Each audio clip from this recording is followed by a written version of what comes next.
जय श्री महाकाल सभी को। तो आज हम पहली संहिता का अध्याय पहला पढ़ेंगे, जिसमें प्रयाग में सूत जी मुनियों का तुरंत पापनाश करने वाले साधन के विषय में प्रश्न, जिसमें हमारे जो सूत जी हैं वो बताते हैं कि हमारे कैसे ये पापनाशक करती है। तो हम पहला अध्याय इसका पढ़ेंगे, साथ में इसका परिचय भी पढ़ेंगे। तो हमारा पहला संहिता है विद्येश्वर संहिता। इसमें पढ़ने के बाद पता लगेगा इसमें है क्या।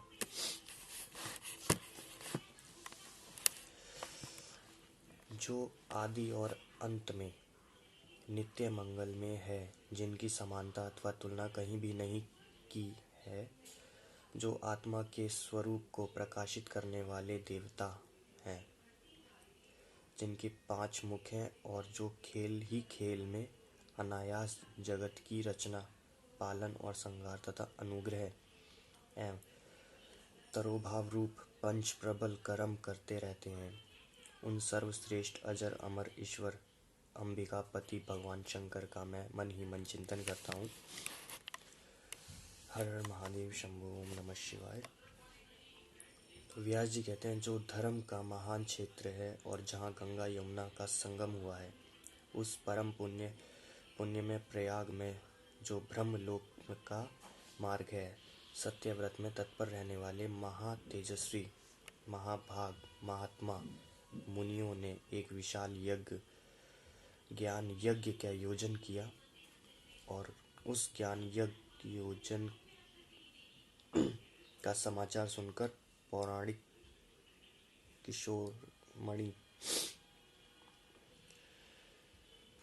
शिरोमणि व्यास जी शिष्य महामुनि सूत जी वहां मुनियों के दर्शन करने के लिए आए। सूत जी को आते देख वह सब मुनि उस समय हर्ष से खिल उठे और अत्यंत प्रसन्न चित्त से उन्होंने उनका विधि विधान पूर्वक स्वागत सत्कार किया। तत्पश्चात उन प्रसन्न महात्माओं ने उनकी विधिवत स्तुति करके विनय पूर्वक हाथ जोड़कर उनसे इस प्रकार कहा, हे सर्वज्ञ विद्वान रो महर्षि जी, आपका भाग्य बड़ा भारी है। इसी से आपने व्यास जी के मुख से अपने प्रसन्नता के लिए ही संपूर्ण पुराण विद्या प्राप्त की, इसलिए आप आश्चर्य स्वरूप कथाओं का भंडार हैं। ठीक उसी तरह जैसे रत्नाकार समुद्र बड़े बड़े सारभूत रत्नों का आगार है, तीनों लोकों में भूत वर्तमान और भविष्य तथा और भी जो कोई वस्तु है वह आपसे अज्ञात नहीं। आप हमारे सौभाग्य से यह यज्ञ का दर्शन करने के लिए यहाँ पधारे गए हैं, और इसी व्यास जी ने हमारे कुछ कल्याण करने वाले हैं, क्योंकि आपका आगमन निरर्थक नहीं हो सकता। हमने पहले भी आपसे शुभाशुभ तत्व का पूरा वर्णन सुना है, किंतु उससे तृप्ति नहीं हुई। हमें उसे सुनने की बारंबार इच्छा होती है। उत्तम बुद्धि वाले सूत जी, इस समय हमें एक ही बात सुननी है। यदि आपका अनुग्रह हो तो गोपनीय होने पर भी आप उस विषय का वर्णन करें। घोर कलयुग आने पर मनुष्य पुण्य कर्म से दूर रहेंगे, दुराचार में फंस जाएंगे और सबके सब सत्य भाषण से मुख फेर लेंगे, दूसरों की निंदा में तत्पर होंगे, पराये धनों को हड़प लेने की इच्छा करेंगे, उनका मन पराई स्त्रियों में आसक्त होगा तथा वे दूसरे प्राणियों की हिंसा किया करेंगे, अपने शरीर को ही आत्मा समझेंगे, मूढ़ नास्तिक और पशु बुद्धि रखने वाले होंगे, माता पिता से द्वेष रखेंगे, ब्राह्मण लोग लोभ रूपी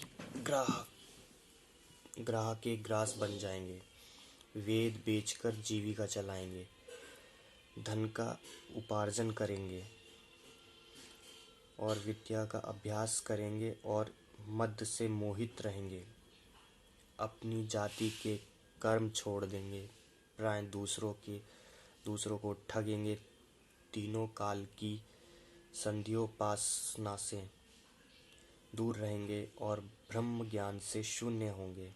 समस्त क्षत्रिय व धर्म का त्याग करने वाले होंगे, कुसंगी, पापी और व्यभिचारी होंगे, उनमें शौर्य का अभाव होगा, वे कुसित चौर्य कर्म से जीविका चलाएंगे, शूद्रों का सा बर्ताव करेंगे और उनका चित्त काम का किंकर बना रहेगा, वैश्य संस्कार भ्रष्ट, सर्वधर्म त्यागी, कुमार्गी, धनोपार्जन प्राणायाम परायण तथा नाप तौल में अपनी कुसित वृत्ति का परिचय देने वाले होंगे। इसी तरह शूद्र ब्राह्मणों के आचरण में तत्पर होंगे, उनकी आकृति उज्ज्वल होगी, अर्थात वे अपना कर्म धर्म छोड़कर उज्ज्वल वेशभूषा विभूषित होंगे, व्यर्थ घूमेंगे, वे स्वभावतः ही अपने धर्म का त्याग करने वाले होंगे, उनका विचार धर्म के प्रतिकूल होगा, वे कुटिल और द्विज निंदक होंगे, यदि धनी हुए तो कुकर्म में लग जाएंगे, विद्वान हुए तो वाद विवाद करने वाले होंगे, अपने को कुलीन मानकर चारों वर्णों के साथ वैवाहिक संबंध स्थापित करेंगे, समस्त वर्णों को अपने संपर्क से भ्रष्ट करेंगे, वे लोग अपनी अधिकार सीमा से बाहर जाकर द्विजोचित सत्कर्मों का अनुष्ठान करने वाले होंगे। कलयुग की स्त्रियां प्राय सदाचार से भ्रष्ट और पाति का अपमान करने वाली होंगी, सास ससुर से द्रोह करेंगी, किसी से भय नहीं मानेंगी, मलिक भोजन करेंगी, कुत्सित हाव भाव में तत्पर होंगी, उनका शील स्वभाव बहुत बुरा होगा और वे अपने पति की सेवा से सदा ही विमुख रहेंगी। सूत जी, इस तरह जिनकी बुद्धि नष्ट हो गई है, जिन्होंने अपना धर्म का त्याग कर दिया है, ऐसे लोगों का इहलोक और परलोक में उत्तम गति कैसे प्राप्त होगी, इसकी चिंता से हमारा मन सदा व्याकुल रहता है। परोपकार करें के समान कोई दूसरा कोई धर्म नहीं, अंत जिससे छोटे उपायों से इन सब के पापों का तत्काल नाश हो जाए, उस समय और इस समय कृपा पूर्वक बताइए, क्योंकि आप समस्त सिद्धांतों के ज्ञाता हैं। वेद व्यास जी कहते हैं, उन भावी आत्माओं मुनियों की यह बात सुनकर सूत जी मन ही मन भगवान शंकर का स्मरण करके उनसे इस प्रकार बोले।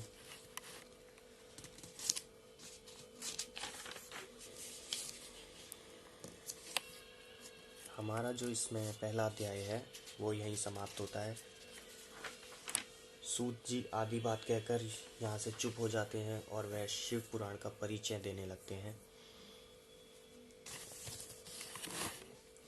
सूत जी कहते हैं, साधु महात्माओं, आपने बहुत अच्छी बात पूछी है। आपका यह प्रश्न तीनों लोगों के हित करने वाला है। मैं गुरुदेव व्यास का प्रस्मरण करके आप लोगों को स्नेहवश इस विषय का वर्णन करूँगा। आप आदरपूर्वक सुने। सबसे उत्तम जो शिव पुराण है वह वेदांत का सार सर्वस्व है तथा वक्ता और श्रोता का समस्त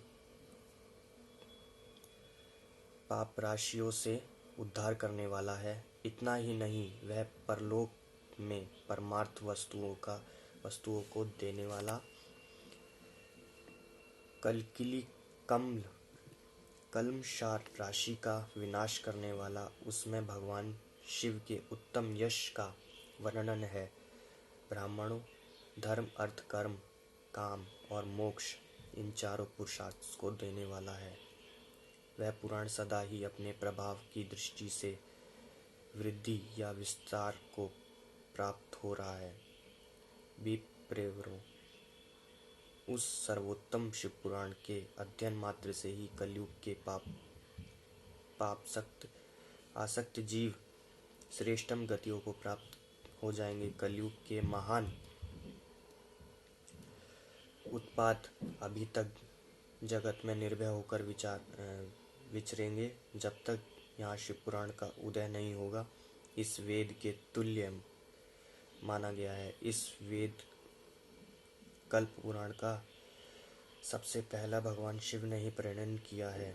विद्येश्वर संहिता, रुद्र संहिता, विनायक संहिता, उमा संहिता, मातृ संहिता, एकादश रुद्र संहिता, कैलाश संहिता, शतरुद्र संहिता, कोटि रुद्र संहिता, सहस्त्र कोटि रुद्र संहिता, वायव्य संहिता तथा धर्म संहिता, इस प्रकार के पुराण के 12 भेद या खंड हैं।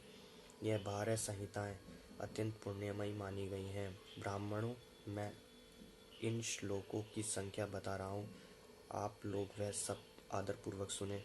विद्येश्वर संहिता में 10,000 श्लोक है। रुद्र संहिता, विनायक संहिता, उमा संहिता और मातृ संहिता, इनमें से प्रत्येक में 8-8 हजार श्लोक हैं। ब्राह्मणों, एकादश रुद्र संहिता 13,000, कैलाश संहिता में 6,000, रुद्र संहिता में 3,000 और कोटि रुद्र संहिता में 9,000, सहस्त्र कोटि रुद्र संहिता में 11,000, वायव्य संहिता में 4,000 और धर्म संहिता में 12,000 श्लोक हैं। इस प्रकार मूल शिव पुराण की श्लोकों की संख्या 1,00,000 है, परंतु व्यास जी ने उसे 24,000 श्लोकों में संक्षिप्त कर दिया है। पुराणों की क्रम संख्या के विचार से इस शिव पुराण का स्थान चौथा है। इसमें 7 संहिता हैं। पूर्व काल में भगवान शिव ने श्लोक संख्या की दृष्टि से 100 करोड़ श्लोकों का एक ही पुराण ग्रंथ ग्रथित किया था। सृष्टि के आदि में निर्मित हुआ वह पुराण संहिता अत्यंत विस्तृत था। फिर द्वापर आदि में युगों में द्वापर व्यास आदि महर्षि ने जब पुराण की 18 भागों में विभाजन कर दिया, उस समय पुराणों की संक्षिप्त रूप केवल 4,00,000 श्लोकों का रह गया। उस समय उन्होंने शिव पुराण के 24,000 श्लोक में प्रतिपादन किया। यही इस श्लोक की संख्या है। वह वेद तुल्य पुराण 7 संहिताओं में बटा हुआ है। इसकी पहली संहिता का नाम विद्येश्वर संहिता है। रुद्र संहिता समझानी चाहिए। तीसरी का नाम शस्त्र रुद्र संहिता, चौथी का कोटि रुद्र संहिता, पांचवी का उमा संहिता, छठी कैलाश संहिता और सातवीं का नाम व्यवसायी संहिता। इस प्रकार 7 संहिता मानी गई हैं। इन 7 संहिताओं के युक्त दिव्य शिव पुराण वेद की तुल्य प्रमाणित इस उत्कृष्ट गति प्रदान करने वाला है। यह निर्मल शिव पुराण भगवान शिव के द्वारा ही प्रतिपादित है। इस शैव शिरोमणि भगवान व्यास ने संकलित में किया गया है। यह समस्त जीव समुदाय के लिए परोपकार, त्रिविध ताप को नाश करने वाला, तुल्य रहित एवं तत्पुरुषों का कल्याण प्रदान करने वाला है। इसमें वेदांत विज्ञानमय प्रधान तथा निष्पक्ष धर्म का प्रतिपादन किया गया है। यह पुराण ईर्ष्या रहित अंतःकरण वाले विद्वानों के लिए जानने की वस्तु है। इसमें श्रेष्ठ मंत्र समूहों का संकलन है तथा धर्म, अर्थ और काम, इस त्रिविज्ञ की प्राप्ति के साधन का भी वर्णन है। यह उत्तम शिव पुराण के समस्त पुराणों में श्रेष्ठ है। वेदांत में वेद रूप से विलसित परम वस्तु परमात्मा का इसमें गान किया गया है। जो बड़े आदर से इसे पढ़ता है और सुनता है, वह भगवान शिव के प्रिय होकर परम गति को प्राप्त कर लेता है। इसी के साथ ही शिव पुराण का परिचय समाप्त होता है और दूसरा अध्याय भी इस विद्येश्वर संहिता का समाप्त होता है। तो इस 2 अध्याय में हमने पढ़ा।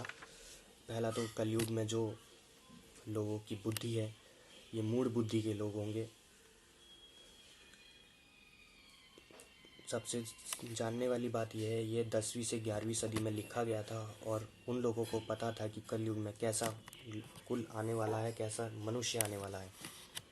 तो इसमें जो साफ साफ लिखा गया है कि लोग मूढ़ बुद्धि के होंगे, धन के पीछे भागने वाले होंगे, स्त्रियां अपने जो कन्याएं होंगी वो वैश्यवृत्ति से तत्पर होने वाली होंगी ज़्यादा, और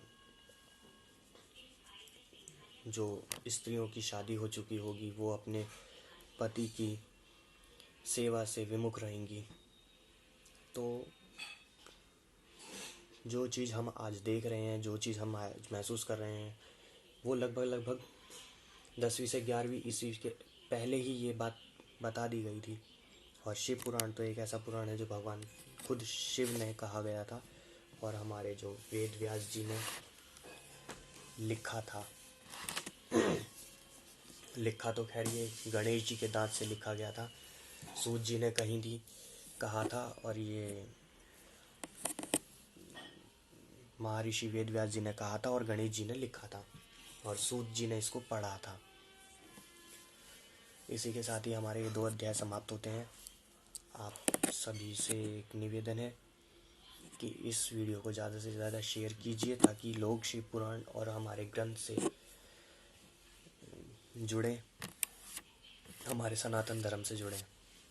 आप सभी का धन्यवाद। हर हर महादेव, जय श्री राम, नमस्कार सभी को।